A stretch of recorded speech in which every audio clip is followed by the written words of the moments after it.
Assalamualaikum. Waalaikumsalam warahmatullahi wabarakatuh. Salawatnya. Allahumma salli ala sayyidina wa maulana Muhammad wa ala alihi Allahumma salli wasallam. alaihi. Dengan siapa, di mana, Bu? Dengan hamba Allah di Jawa Tengah. Silakan bertanya langsung kepada Buya. Assalamualaikum Buya. Assalamualaikum warahmatullahi wabarakatuh. Semoga Buya dan keluarganya serta pondoknya dimudahkan segala urusannya. Dalam diberikan keadaan sehat walafiat, dalam panjang umurnya, dan diberikan keberkahan selalu. Jadi gini Buya, di daerah saya itu ada seorang penceramah, dia itu hobinya menyindir sana menyindir sini Buya. So, hampir dalam setiap materi ceramahnya dia selalu menyindir orang. Pernah didatengin, dia bilangnya, ya jangan lihat caranya, cara saya menyindir, tapi lihat tujuannya. Tapi bukankah cara yang baik itu menentukan, bisa dilihat kalau tujuannya baik, itu pasti caranya baik Buya. Itu bagaimana hukumnya dan bagaimana kami harus mensikapinya Buya? Syukran Buya, terima kasih. Assalamualaikum warahmatullahi wabarakatuh. Assalamualaikum warahmatullahi wabarakatuh. Yang perlu diingat dan diterapkan, dirasakan oleh seorang juru dakwah adalah memandang semua yang ada di kiri kanannya adalah hamba Allah yang harus dipandang dengan mata kasih sayang. Jika seorang juru dakwah telah dikuasai hatinya dengan rasa kasih sayang, maka akan muncul perilaku termasuk ungkapan-ungkapan yang menunjukkan kalau itu adalah kasih sayang. Maka mencaci tidak akan masuk di dalamnya. Menyindir pun tidak ada masuk di dalamnya. Untuk apa menyindir? Apa tujuannya dengan menyindir? Jadi, kalau orang memang punya kasih sayang, jika ada orang melakukan kesalahan, dia akan berusaha untuk membuat perubahan. Menyindir sana, menyindir sini. Ya, maksudnya menyindir itu kayak apa? Jadi tidak disebutkan kisah sindirannya kayak apa. Tapi dalam berdakwah, hendaknya di saat kita menyampaikan sesuatu dalam rangka kasih dan sayang. Kemudian di saat yang kedua, di saat ada yang melakukan kesalahan, dilihat. Kesalahan yang memang harus ditegur secara pribadi, karena memang kesalahannya adalah urusan pribadi. Dan di saat kesalahannya urusan pribadi, kemudian kok kita sebar di khalayak, itu salah. Tapi jika kesalahannya adalah di kalangan khalayak, misalnya sebuah pemikiran, maka karena khalayak itu khawatir terpengaruh, maka kita menjelaskannya adalah juga di khalayak, di keramaian. Tapi harus dicatat, bukan dalam irama kebencian. Dan bukan merendahkan yang berkata, yang namanya manusia kan bisa bersalah. Tapi kita harus jelaskan bahwa pemikiran itu salah.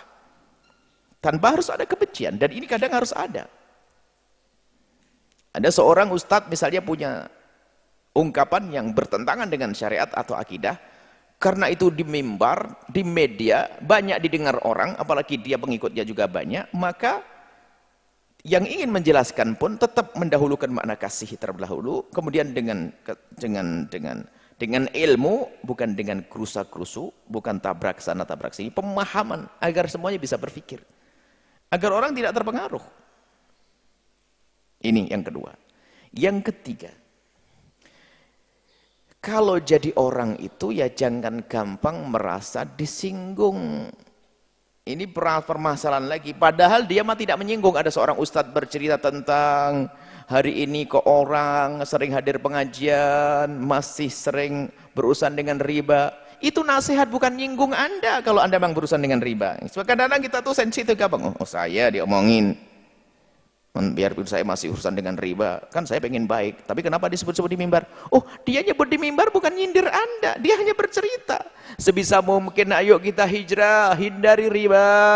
Jangan sampai menjadi orang yang sudah rajin ibadah tapi masih berurusan dengan riba. Itu bukan nyindir, menjelaskan.